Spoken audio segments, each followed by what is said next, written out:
సికినాబాన్ మాస్టారు, మాకు తుర్యాతీత ధ్యానం చేయించిన ధన్యవాదములు మాస్టారు. సికినాబాన్ తండ్రి ఈ రోజు మనకి ప్రశ్నోపనిషత్తు వేదాద్ర్యం అనే సబ్జెక్ట్ ని సీనియర్ ప్రొఫెసర్ కోట అరుణ్ బాబు సార్ మనకు తెలియజేస్తారు. ఇది 4వ భాగము.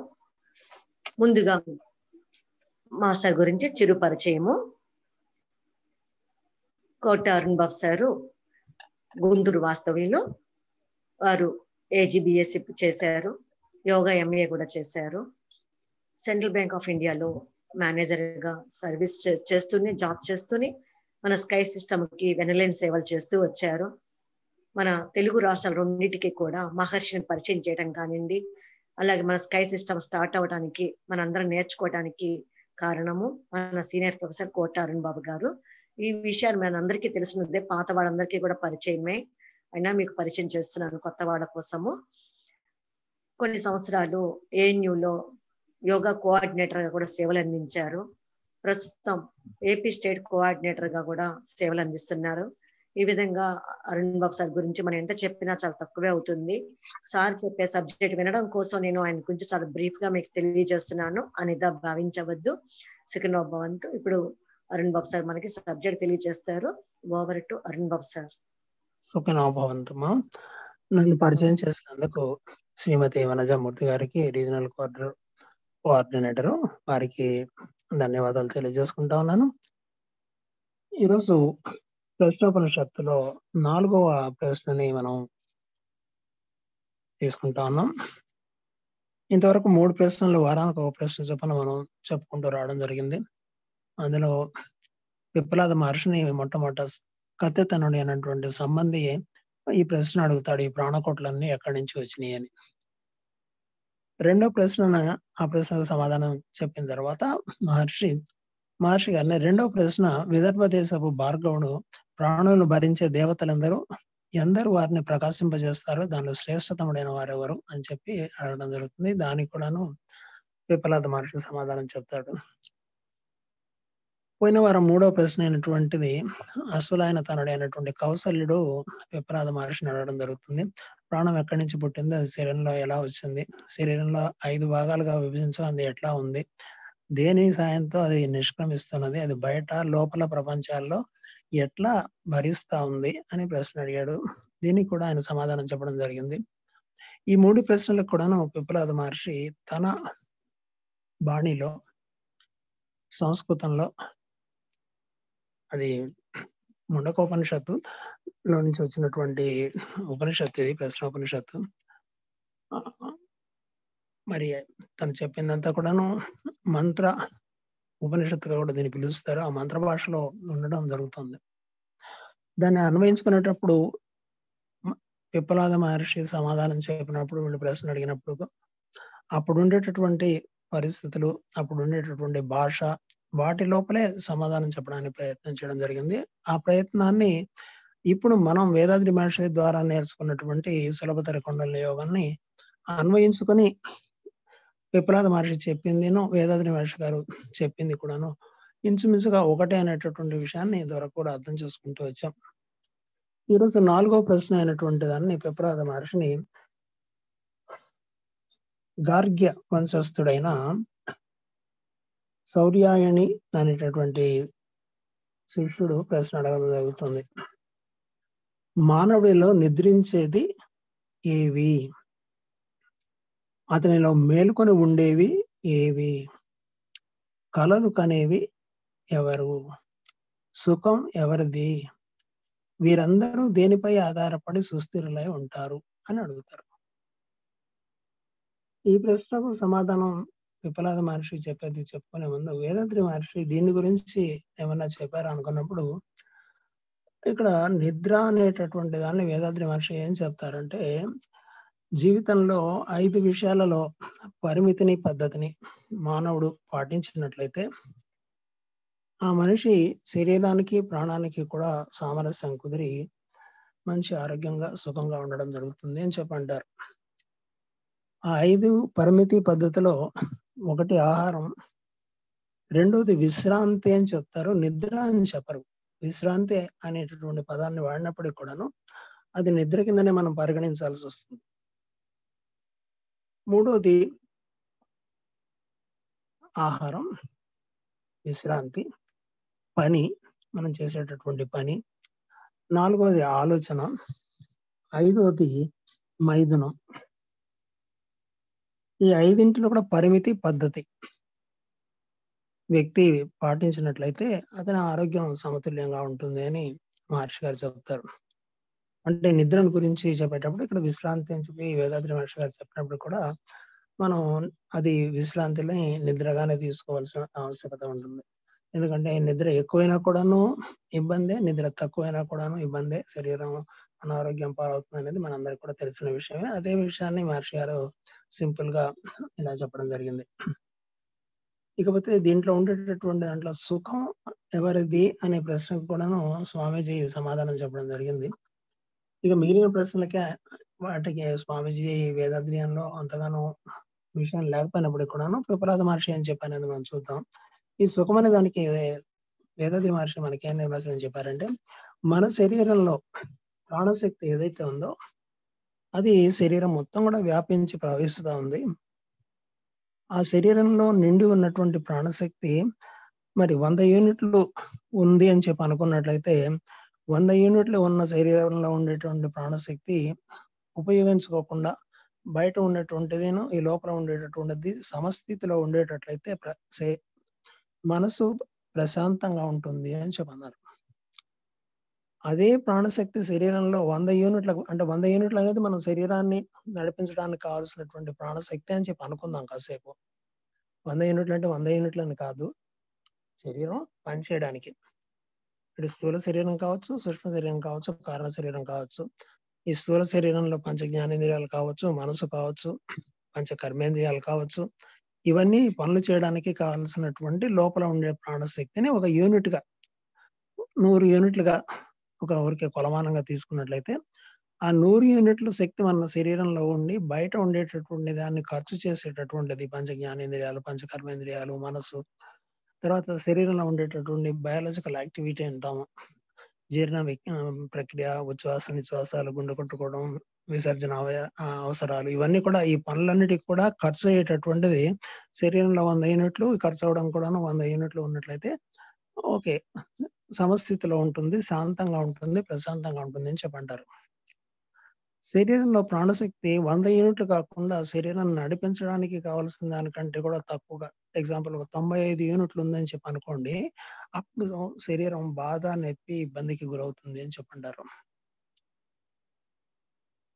అదే శరీరంలో ప్రాణశక్తి 100 యూనిట్లకు బదులు 105 యూనిట్లు, 110 యూనిట్లు ఉన్నట్లయితే ఆ ఎక్కువగా ఉన్నటువంటి 5 యూనిట్లు, 10 యూనిట్లని ఈ పంచ జ్ఞానేంద్రియాలు, కర్మేంద్రియాలు, మనసు, ఇతర పనులన్నిట్లో కూడా వినియోగించుకునేటట్లయితే అప్పుడు కలిగేటటువంటి అనుభవం ఏదైతే ఉందో అది సుఖంగా ఉంటుంది అని చెప్పంటారు. ఈ ప్రశ్నలో నిద్రించేవేవి, మేల్కొని ఉండేవేవి, కలలు కనేది ఎవరు, సుఖం ఎవరిది అనే వీరందరూ దీనిపై ఆధారపడి ఉంటారు అనేటటువంటి మరి శౌర్యాయని ప్రశ్నకి వేదాద్రి మహర్షి గారి వేదాధ్యయనంలో రెండిటికి మాత్రమే మనకు సమాధానం దొరుకుతుంది. పరిమితి, పద్ధతి, విశ్రాంతి అనేటటువంటిది. బాధ, సుఖం, శాంతం అనేటటువంటి వాటికి వేదాద్రి మహర్షి గారు చెప్పినటువంటి మనకు అనుభూతి పరంగా, అనుభవ పరంగా చెప్పినటువంటి విషయం. ఇప్పుడు పిపలాద మహర్షి గారు ఏం చెప్తున్నారో చూద్దాం. ఇక్కడ కూడా పిపలాద మహర్షి గారు ఇందాక చెప్పినట్లు ఆయన భాషలో సంస్కృతంలో చెప్పినప్పుడు కూడాను ఇప్పుడు అవన్నీ కూడాను తిరిగి నేను చెప్పడం లేదు, దాని సారాంశం మాత్రం సూక్ష్మంగా వివరిస్తా ఉన్నాను. మొట్టమొదటి ప్రశ్నలో ఉండే దాంట్లో నిద్రలో ఇంద్రియాలన్నీ కూడా మనస్సులో లయం అవుతున్నవి అని చెప్పంటారు. మనసులో లయం అవుతున్నాయి అన్నప్పుడు మనసు మేల్కొని ఉంటుందా నిద్రలో అని చెప్పంటే ఆ ప్రశ్నకు సమాధానం లేదు. నిద్రలో ఇంద్రియాలన్నీ కూడా మనసులో లయమవుతాయి అని సమాధానం చెప్పడం జరుగుతుంది. అంటే నిద్రించేటప్పుడు శరీరంలో ఉండేటటువంటి అన్ని ఇంద్రియాలన్నీ కూడాను మనసులో లయమవుతాయని చెప్పంటారు. ఇక ప్రాణాలు మాత్రమే నిద్రించేటప్పుడు మేల్కొని ఉంటవి అని చెప్పంటారు ఆయన. ప్రాణాలు అని చెప్పినప్పుడు ఇక్కడ పంచ ప్రాణాలు చెప్తానన్నారు. ప్రాణం, అపానం, వ్యానం, ఉదానం, సమానం ఈ 5 కూడాను నిద్రించేటప్పుడు మేల్కొని ఉంటాయట ఇవి మాత్రం. దీన్ని ఒకసారి మనం చూద్దామండి. ప్రాణం అని చెప్పినప్పుడు శరీరం మొత్తానికి ప్రాణవాయువు అందించబడుతుంది కాబట్టి నిద్రపోయేటప్పుడు ఉచ్ఛ్వాస నిశ్వాసాల వేగం తగ్గుతుందేమో కానీ ఆ ప్రక్రియ మాత్రం ఆగకుండా జరుగుతూనే ఉంటుంది. శ్వాస తీసుకున్నప్పుడు ప్రాణవాయువు లోపలికి వెళ్ళి శరీరంలో రక్తం ద్వారా ప్రతి ఒక్క కణానికి కూడా ప్రాణవాయువు అందించబడి మళ్ళా ఆ కణాల దగ్గర నుంచి తయారైనటువంటి బొగ్గు పులుసు వాయుని రక్తం ద్వారా ఊపిరితిత్తుల్లోకి వచ్చి మళ్ళీ నిశ్వాస ద్వారా కార్బన్ డైఆక్సైడ్ బయటకు వదలడం అనేటటువంటి ప్రక్రియ ఏదైతే ఉందో అది అంతా కూడా ప్రాణం చేస్తూ ఉంది అని అది ఆ ప్రక్రియ సాగుతూనే ఉంటుంది అని చెప్పి చెప్పడం జరిగింది పిప్పలాద మహర్షి. రెండోది అపానం. అపానం అని చెప్పినప్పుడు విసర్జన అవసరాలకు కావాల్సిన ఉపయోగపడేటటువంటిది అపానం. అంటే ఈ రకంగా కార్బన్ డైఆక్సైడ్ బయటికి పంపించడానికి ఊపిరితిత్తులకి హెల్ప్ చేసేది కానివ్వండి, జీర్ణాశయం నుంచి అపాన వాయువును బయటికి పంపించేటటువంటిది కానీ అపాన ప్రాణం. నిద్రలో ఇవి రెండు కూడాను జరుగుతూనే ఉంటాయి. ఇక మూడోది వ్యానం అనేటటువంటిది ఏదైతే ఉందో అది సంకోచ వ్యాకోచాలకు సంబంధించినటువంటిదని మీ అందరికి కూడా తెలుసు. గుండె వ్యాకోచించడం సంకోచించడం ద్వారానే శరీరం రక్తం అంతా ప్రవహిస్తుందని. నిద్రపోయేటప్పుడు కూడా ఆ ప్రక్రియ సాగుతూనే ఉంటుంది. బాగా చల్లగా ఉంటే ముడుచుకొని పడుకోవడం, బాగా వేడిగా ఉంటే కాస్త విశాలంగా పడుకోవడం అనేటటువంటిది కూడా శరీరం చేస్తుంది అప్రయత్నంగానే. కాబట్టి ఈ సంకోచ వ్యాకోచాలని పనిచేయించేటటువంటి వ్యానం కూడాను నిద్రలో పనిచేస్తూనే ఉందని మనకు తెలుస్తోంది. ఇకపోతే ఉదానం అనేటటువంటిది వాక్కు అంటే మాటలకు సంబంధించినటువంటిది. నిద్రపోయేటప్పుడు మాట్లాడతారా అని చెప్పి అంటారేమో. కలలు కనేటప్పుడు ఒక్కోసారి మాటలు కూడా అప్రయత్నంగా నిద్రపోతున్నటువంటి వ్యక్తిలో మాటలోంచి సంబంధం లేనటువంటి మాటలు కూడా మనం పక్కన మేల్కొన్నటువంటి వాళ్ళకి వినిపించడం జరుగుతుంది. కాబట్టి అక్కడ వాక్కు కూడాను పనిచేస్తుంది అని చెప్పి పిప్పలాద మహర్షి చెప్పింది నిజమే అనిపిస్తుంది.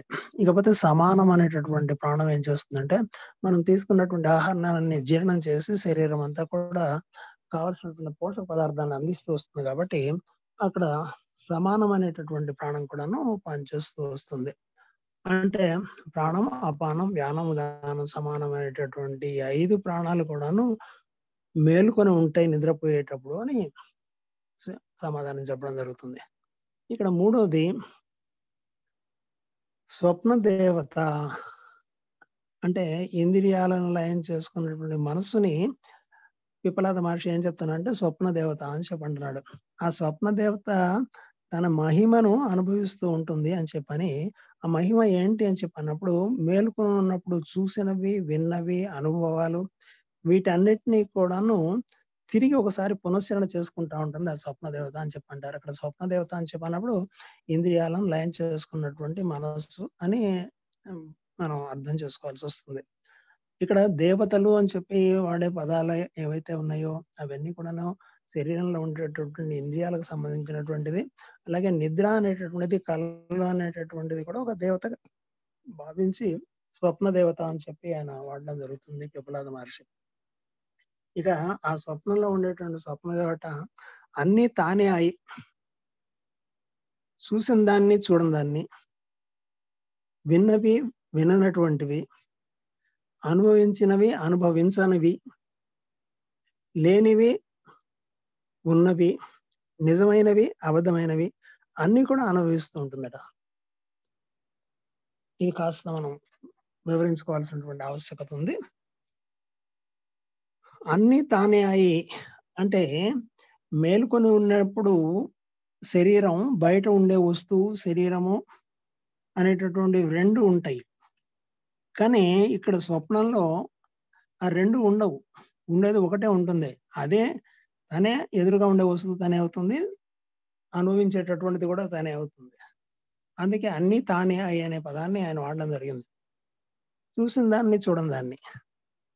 అంటే ఇంతవరకు చూసినటువంటి విషయం కూడాను అక్కడ కళ్ళలో కనిపించవచ్చు. చూడనటువంటిది కూడా కనిపిస్తుందట. చూడనటువంటిది ఎట్లా కనిపిస్తుంది? విననటువంటిది ఎట్లా వినిపిస్తుంది? అట్లాగే మన అనుభవంలో లేనటువంటిది ఎట్లా వినిపిస్తుంది? అలాగే లేనివి మనకి ఎట్లా అంటే మనకి ఇంతవరకు మనకి వాటిని గురించి తెలియనటువంటి దాన్ని కూడా మనకి తెలిసేటట్లు కలగండం జరుగుతుంది. అది ఎట్లా జరుగుతుంది? అబద్ధమైంది ఎట్లా కల్లోకి వస్తుంది? మనకు అనుభవం లేనిదే ఎలా అనుభవంలోకి వస్తుంది అనేటువంటి ప్రశ్న మన దగ్గర మిగిలిపోతుంది.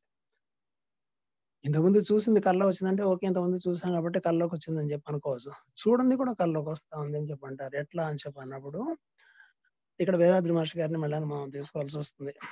ఆయన ఏం చెప్తారంటే, మన జీవధాతు కేంద్రంలో తల్లిదండ్రుల నుంచి సంక్రమించినటువంటి వంశపారంపర్యపు ముద్రలు ఉన్నాయి. అవన్నీ కూడా సంచిత కర్మలు. కేవలం మన తల్లిదండ్రులు మాత్రమే కాకుండా అట్లా వెనక్కి వెనక్కి వెనక్కి వెనక్కి వెనక్కి వెళ్ళినట్లయితే ఆ సృష్టి ప్రారంభమైన దగ్గర నుంచి ఇప్పుడు దాకా జరిగినటువంటి విషయాలన్నీ ఏవైతే ఉన్నాయో అవన్నీ కూడా మన లోపల ఉన్న జెనెటిక్ సెంటర్. ఆయన జెనెటిక్ సెంటర్ ఏదైనా అంటున్నారో అదే వేదాంతంలో ఆత్మ అని చెప్పి అంటున్నారు. దాని లోపలే ఉన్నాయి. అయితే మనం పుట్టిన దగ్గర నుంచి ఇప్పుడు వరకు వచ్చినటువంటి అనుభవించినటువంటి విషయాలన్నీ కూడా ముద్రల రూపంలో అదే జెనెటిక్ సెంటర్ లో పడినప్పటికీ కూడా అవి ప్రారంభ కర్మలుగా ఉన్నాయి. ఇప్పుడు ఎప్పుడో కొన్ని వేల ఏళ్ల క్రితం జరిగిపోయినటువంటి విషయం కూడా మన జెనెటిక్ సెంటర్ లో నిక్షిప్తమై ఉంది. అయితే మనం అనుభవించింది కాదు, అది విన్నది కాదు, కన్నది కాదు, చూసింది కాదు, తెలుసుకున్నది కాదు. కానీ నిద్రపోయేటప్పుడు ఆ జెనెటిక్ సెంటర్ లో నుంచి ఆ ముద్రల లోపల నుంచి ఈ విషయాన్ని బయటికి తీసుకుని వచ్చి మనసు ఒక కళ రూపంలో మనకు అందించడం జరుగుతుంది. అందుకే కళలో ఏదో ఒక దృశ్యాన్ని లేదా ఏదో ఒక ఊరిని చూసిన తర్వాత దాని గురించి అంతకుముందు మనం ఆ ఊరికి వెళ్ళి ఉండడం చూస్తున్నాం. కానీ నెక్స్ట్ మళ్ళీ ఒకసారి ఆ ఊరికి వెళ్ళినప్పుడు ఎక్కడో ఎప్పుడో ఏదో చూసినట్టుంది ఇది అని చెప్పి అనిపించడం కూడా జరుగుతుంది. ఈ విషయం పిపలాద మహర్షి సంక్షిప్తంగా చెప్తాను. చూసినవి, చూడనివి, విన్నవి, విననివి, అనుభూతిలో ఉన్నవి, అనుభూతిలో లేనటువంటివి అన్నిటిని కూడా అన్ని తానే అయి అనుభవిస్తుందట.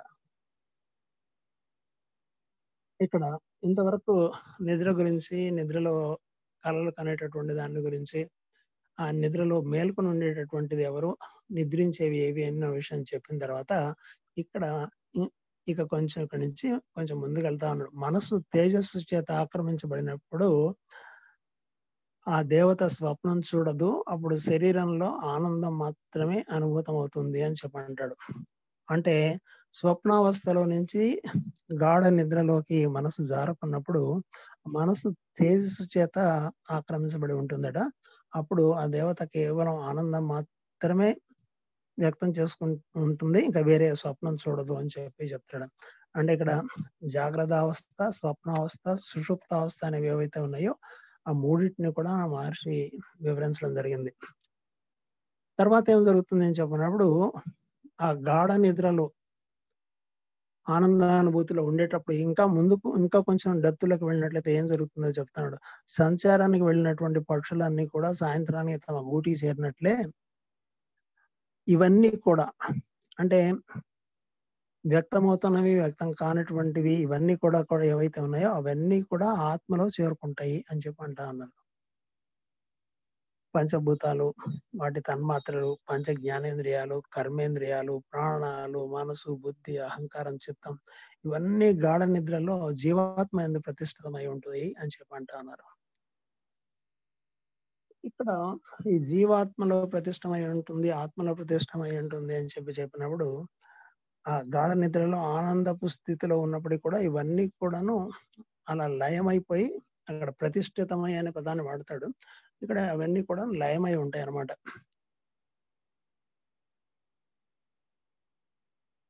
ఈ రకంగా జాగ్రత్త అవస్థ నుంచి దీంట్లోకి స్వప్నావస్థలోకి, స్వప్నావస్థలో నుంచి సుషుప్త అవస్థలోకి వెళ్ళేటప్పుడు ఏవేవి పనిచేస్తున్నాయి, ఏవేవి ఎలా ఎలా ఉంటున్నాయి అనేటటువంటిది ఇంతవరకు వివరించి ఇంకా ఏం చెప్తున్నాడంటే ఈ పంచతన్మాత్రలను గ్రహించేటటువంటి పురుషుడు ఎవరైతే ఉన్నాడో అతడు విజ్ఞానంతో లయమైన ఆత్మ అయినట్లయితే ఆ పురుషుడే ఆత్మ అవుతాడు అని చెప్పంటున్నాడు. అంటే నెమ్మదిగా ఈ మూడవ అవస్థ అయినటువంటి గాఢ నిద్ర స్వప్నావస్థలో నుంచి తురియము అనేటటువంటి తురియ అవస్థలోకి తీసుకెళ్తా ఉన్నాడు. ఆ ఆత్మస్వరూపంలో అప్పుడు ప్రతిష్ఠితమై ఉంటాడు అని చెప్పడం జరుగుతుంది. అంటే అక్షరమైనటువంటి అంటే నశించినటువంటి క్షరం లేనటువంటి ఆత్మ అనేటటువంటిది ఏదైతే ఉందో దాంట్లో లయమై ఉంటాడు. గాఢ నిద్ర తర్వాత స్టేజ్ చెప్తా ఉన్నాడు. మామూలు మనుషులకి 4వ స్టేజ్‌లోకి అయినటువంటి ఈ తురియ అవస్థకి, చతుర్థ అవస్థలోకి వెళ్ళేటటువంటి ఆస్కారం లేనే లేదు. ధ్యానం చేసుకునేటటువంటి వాళ్ళకి మాత్రమే ఈ చతుర్థ అవస్థ అయినటువంటి లేదా తురియ అవస్థ అనేటటువంటి దాంట్లోకి వెళ్ళడానికి వెళ్తుంది. అయితే ఇక్కడ ఆయన సూచన ప్రాయంగా నిద్ర మాత్రమే కాకుండా 4వ స్థితి అయినటువంటి తుర్యావస్థను కూడా చెప్పడం జరుగుతుంది. ఆ తుర్యావస్థ చెప్పేటప్పుడు ఏం చెప్తాడంటే నీడ లేనటువంటిది, రంగు లేనటువంటిది, స్వచ్ఛమైనది, వినాశన రహితమైనటువంటిది అయినటువంటి ఈ అవస్థని తెలుసుకున్నటువంటి వాడు సర్వోత్కృష్టమైనటువంటి ఆ అక్షరతత్వాన్ని, సర్వజ్ఞతను తాను అవుతాడు, సర్వము తానే అవుతాడు అని చెప్పండి. అంటే తుర్యావస్థ నుంచి కూడాను తుర్యాతీత అవస్థలోకి తీసుకెళ్తా అన్నాడు పిప్పలాద మహర్షి. తుర్యావస్థ, తుర్యాతీత అవస్థ గురించి ఇప్పుడు నేను వేదాద్రి మహర్షి గారు చెప్పింది నేను వివరించాల్సినటువంటి ఆవశ్యకత లేదని చెప్పని అనుకుంటా ఉన్నాను. ఎందుకంటే ఇప్పుడే ధ్యానం చేశాం కాబట్టి ఆ అవస్థ మీ అందరికి కూడా అనుభూతిలో ఉంది. కాబట్టి వేదాద్రి మహర్షి గారు చెప్పినటువంటి విషయాలకి, పిప్పలాద మహర్షి 4 ప్రశ్నలు చెప్పినటువంటి విషయాలకి సమాధానం చెప్పినప్పటికీ కూడాను కొన్ని విషయాలు వేదాద్రి మహర్షి గారు మరి స్పృశించకుండా పోవడం జరిగింది. ఇక్కడ పతంజలి యోగ సూత్రాల్లో కూడా 1వ అధ్యాయంలో 37వ సూత్రంలో స్వప్ననిద్ర జ్ఞానావలంబనం వా అని ఒక సూత్రం కనిపిస్తుందండి. ఎందుకు పతంజలి మహర్షిని తీసుకొచ్చాను అన్నప్పుడు మళ్ళీ ఇక్కడ వేదాద్రి మహర్షి గారు సిద్ధ సాంప్రదాయంలో యోగాలో సిద్ధ సాంప్రదాయంలో చెందినట్లయితే మరి పతంజలి మహర్షి నాథ సంప్రదాయానికి చెందినటువంటి వాడు. ఆయన కూడా యోగమే కాబట్టి ఆ యోగంలో కూడాను ఆయన ఏం చెప్పారని చెప్పినప్పుడు స్వప్నము, నిద్ర, జ్ఞాన అవలంబనం అని చెప్పన్నారు.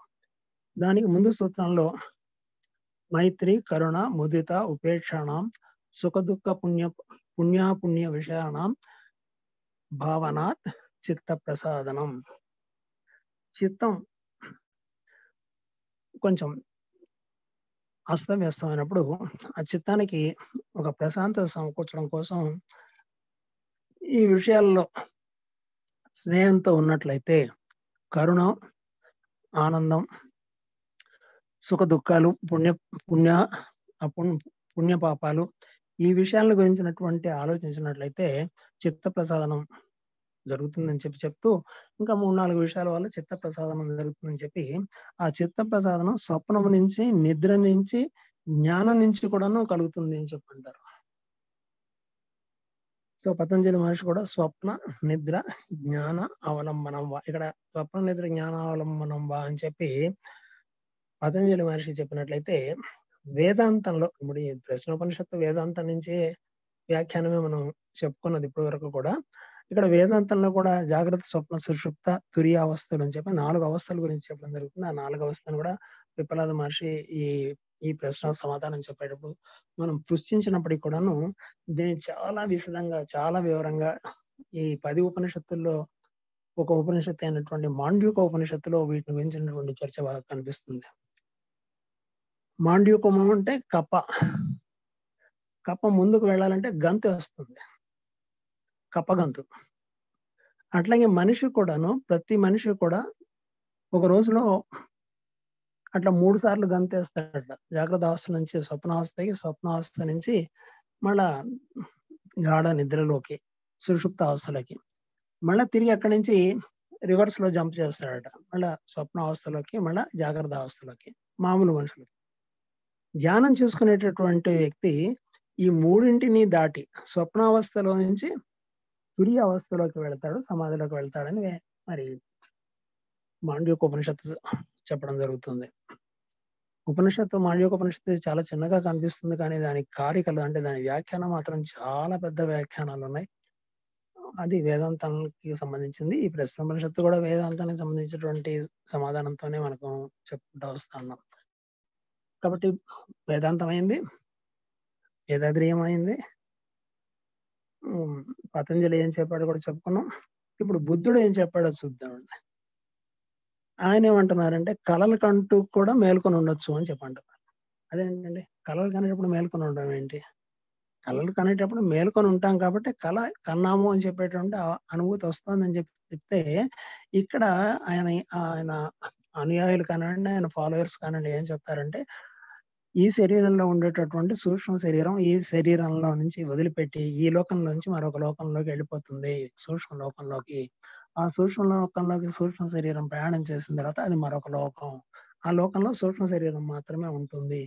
అంటే ఆ సూక్ష్మ శరీరంతో ప్రయాణం చేసినప్పుడు ఆ లోకంలో ఉండేటటువంటి వాటిలో వస్తువులు మాత్రం ఉండవు. చూసేది చూడబడేది రెండే ఉంటాయి, కానీ వస్తువు ఉండదు అక్కడ అని చెప్పి చెప్పుకోవడం జరిగి, అలా సూక్ష్మ శరీర ప్రయాణం చేసుకుంటూ ఇంకో లోకంలోకి స్వప్నంలో వెళ్ళేటప్పుడు మీరు మెలకువగా ఉండరు. శరీరం కలగంటూ ఉంటుంది, మనసు కూడాను మరి స్వప్నావస్థలోనే ఉంటుంది, కానీ నేను అనేటటువంటి భావన ఉండదు. మీరు ఆ స్వప్నంలో కూడా మేలుకొని ఉండాలంటేనే ఒక చిన్న ప్రాక్టీస్ ఒకటి వాళ్ళు చేస్తారు. అది బౌద్ధ సంప్రదాయంలో లామాలు, తర్వాత వాళ్ళు చేసేటటువంటి సాధన అది. ఇప్పుడు దాని జోలికి మనం వెళ్ళటం లేదు. అలా కలలో మేల్కొని ఉండడమే కాకుండా నిద్రలో కూడా మేల్కొని ఉండొచ్చు అనే ఒక ప్రాసెస్ చెప్తూ ఆ నిద్రలో మేల్కొని ఉండడమే సమాధి అని చెప్పంటారు బౌద్ధులు. ఓకే అండి. ఇప్పుడు సైన్స్ ఏం చెప్తుందో సంక్షిప్తంగా చెప్పుకొని ఈరోజు కార్యక్రమాన్ని ముగిద్దాం. జీవిత కాలంలో 1/3 నిద్రలోనే గడుపుతాం మనం అంతా కూడాను.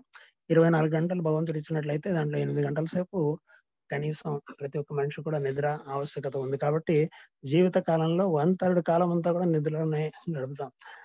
శరీరానికి ఆహారం, నీరు, గాలి ఎంత అవసరమో నిద్ర కూడా అంతే అవసరం అని చెప్పి అంటుంది సైన్స్. మెదడులో నార్మల్ ఫంక్షన్స్ ని పనిచేయాలి అని చెప్పి అనేటట్లయితే 24 గంటల్లో తప్పనిసరిగా మనిషికి నిద్ర ఆవశ్యకత ఉంది అని చెప్పి అంటుంది సైన్స్. శరీరంలో ప్రతి కణానికి నిద్ర యొక్క ప్రభావం ఉంది అని చెప్పి అంటుంది సైన్స్. నిద్రలో మెదడులో అనేక భాగాల పాత్ర ఉంది. అందులో ముఖ్యంగా హైపోథాలమస్ అనేటటువంటి పాత్ర నిద్రపోవడానికి, మేల్కొనడానికి కూడా అదే ప్రాముఖ్యమైనటువంటి పాత్ర వహిస్తా ఉంది. సిర్కాడియన్ రిథం అంటే మేల్కోవడం, నిద్రపోవడం అనేటటువంటి ఒక సైక్లికల్ ప్రాసెస్ ఏదైతే ఉందో ఆ ప్రాసెస్ ని హైపోథాలమస్ అనేటటువంటిది కంట్రోల్ చేస్తా ఉంది అని చెప్తూ, నిద్రలో మళ్ళీ రెమ్ స్లీప్ అనేటటువంటిది ఏదైతే ఉందో, రెమ్ స్లీప్ అంటే కలలు కంటున్నటువంటి అంటే ర్యాపిడ్ ఐ మూవ్మెంట్ అని చెప్పంటారు. కలలకు అనేటటువంటి స్థితి ఏదైతే ఉందో దాన్ని పాన్స్ మెడల్లో అబ్లాంగేట్ అనేటటువంటి మెదడులోని పార్ట్స్ దాన్ని నియంత్రిస్తూ వస్తాయని చెప్తూ, కళలకు కారణం కూడాను హైపోథాలమస్, రెమ్ కళలకు అంటే రెమ్ స్లీప్ కళలకు కారణం హైపోథాలమస్, అలాగే పాన్స్ మెడల్లో అబ్లాంగేట కూడా పాత్ర ఉంది అని చెప్తూ, ఇంకొక విషయం ఏం చెప్తుందంటే సైన్స్ పీనియల్ గ్లాండ్ కూడాను నిద్రలో పాత్ర ఉంది. మెలటోనిన్ అనేటువంటి హార్మోన్ సెక్రెట్ చేస్తుంది. ఆ మెలటోనిన్ అన్న హార్మోన్ మనిషిని నిద్ర పుచ్చేయడానికి పనిచేస్తుంది. అలాగే చీకటి పడతా ఉండేటప్పుడు పీనియల్ గ్లాండ్ పనిచేసి తద్వారా ఈ మెలటోనిన్ అనేటువంటి హార్మోన్ ని సెక్రెట్ చేయడం ద్వారా మనిషిని నిద్రలోకి పంపించేటటువంటి ప్రక్రియని ఏర్పాటు చేస్తుంది అని చెప్పి అంటుంది సైన్స్. అలాగే మెదడులో ఉండేటటువంటి మొట్టమొదటి నుదుటి భాగంలో ఉండేటటువంటి బేసల్ ఫోర్ బ్రెయిన్, అలా తర్వాత దాన్ని బేసల్ ఫోర్ బ్రెయిన్ అని చెప్పంటారు. అది కూడాను నిద్రలో ఇన్వాల్వ్మెంట్ ఉంది అని చెప్తూ, ఇంకా ఏం చెప్తారంటే అమగ్డాలియా అనేటటువంటి పార్షన్ కూడా ఈ నిద్రలో చాలా యాక్టివ్ పార్ట్ తీసుకుంటుంది. ఈ నిద్రలో 3 స్టేజెస్ ఉన్నాయి. First stage REM dreaming state అని చెప్పి అంటారు. రెండవది నాన్ రెమ్ అంటే లైట్ స్లీప్ అని చెప్పి అంటారు. మూడో stage non REM deep sleep అని చెప్పి అంటారు. ఈ 3 స్టేజెస్ లో కూడా నిద్రలో ఉన్నాయని చెప్తారు. అందులో ఫస్ట్ స్టేజ్ లో రెమ్ అనే దాంట్లో మాత్రం మనిషి కలలు కంటాడు అని చెప్పడం జరుగుతుంది. ఇట్లా మెదడు మనిషిని నిద్రపుంచేటప్పుడు శరీరానికి ప్రాణవాయువు అందించబడి శరీరంలో ఉండే కణాలన్నీ కూడా పునరుత్తేజం అవడానికి, అలాగే మెదడులో ఉండేటువంటి కణాలన్నీ కూడా మెదడులో చేరినటువంటి విష పదార్థాలన్నింటినీ కూడా బయటికి పంపించడానికి ప్రక్రియ అంతా కూడా జరుగుతూ వస్తుంది. తద్వారా మేల్కొన్న తర్వాత యాక్టివ్గా ఉండడానికి అవకాశం కలుగుతూ ఉంది. ఇక్కడ ఇంకొక విషయం కూడా చెప్తున్నారు వాళ్ళు, ఎంత నిద్ర కావాలి అని చెప్పినప్పుడు ఇన్ని గంటలు అని చెప్పడానికి వీల్లేదు. ప్రతి ఒక్క వ్యక్తికి ఆయా వ్యక్తి యొక్క శరీర తత్వాన్ని బట్టి నిద్ర ఆవశ్యకత అనేటటువంటిది ఏర్పడుతుంది అని చెప్పడం జరుగుతుంది. ఈ విషయాలన్నీ కూడాను నాకు national institute of neurological disorders and stroke అనేటటువంటి NIS ఇన్స్టిట్యూషన్స్ నుంచి నేను తీసుకోవడం జరిగింది. వారి కృతజ్ఞతలు తెలియజేసుకుంటూ ఈరోజు 4వ ప్రశ్నకి మనం పిప్లాద మహర్షి ఏం చెప్పారు, వేదాద్రి మహర్షి ఏం చెప్పారు, పతంజలి ఏం చెప్పాడు, బుద్ధుడు ఏం చెప్పాడు, సైన్స్ ఏం చెప్తుంది అనేటటువంటి విషయాలను మనం సంక్షిప్తంగా మీకు తెలియజేశాను. ఈరోజు మీ అందరూ కూడా నాతో పాటు ధ్యానంలో పాల్గొని ఈ విషయాలన్నీ కూడా విన్నందుకు మీ అందరికీ కూడా ధన్యవాదాలు తెలియజేసుకుంటూ మీ అందరికీ ఆ భగవంతుడు, మీకు మీ కుటుంబ సభ్యులందరికీ ఆ భగవంతుడు ఆయురారోగ్య ఐశ్వర్యాలను ప్రసాదించాలని కోరుకుంటూ సెలవు తీసుకుంటా ఉన్నాను. లోకా సమస్త సుఖనో భవంతు, సర్వే జనా సుఖనో భవంతు.